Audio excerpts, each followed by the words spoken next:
আইন শৃঙ্খলা পরিস্থিতি রক্ষা করতে শনিবার এমন সহিংসতার শিকার হয়ে পুলিশ জানিয়ে দিচ্ছে জামাত শিবির নেতাকর্মীরা কতটা নৃশংসতায় মেতে উঠেছে।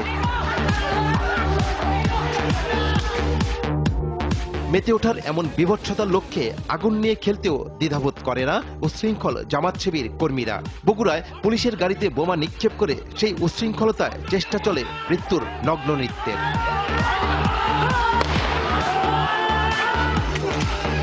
নগ্ন নৃত্যর এই উন্মাদনা বন্ধে জীবন বাজি রেখে পুলিশ ভয়কে জয় করে এগিয়ে যায়।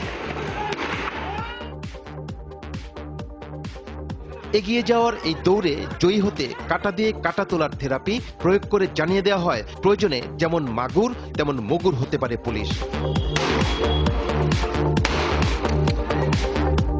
পুলিশি এমন অ্যাকশনের ক্ষোভ ছাড়তে উদুরপিণ্ডি বুদুর ঘাড়ে চাপিয়ে দেয়া হয়। ক্ষোভের সেই আগুনের দাবানলে পুড়ে মরে সাধারণ মানুষ। মানুষের মৃত্যুর এই মিছিল আরো বড় হয় সোমবার। চট্টগ্রামে পুলিশ জামাত শিবির সংঘর্ষ কেড়ে নেয় ৩ জনের তাজা প্রাণ।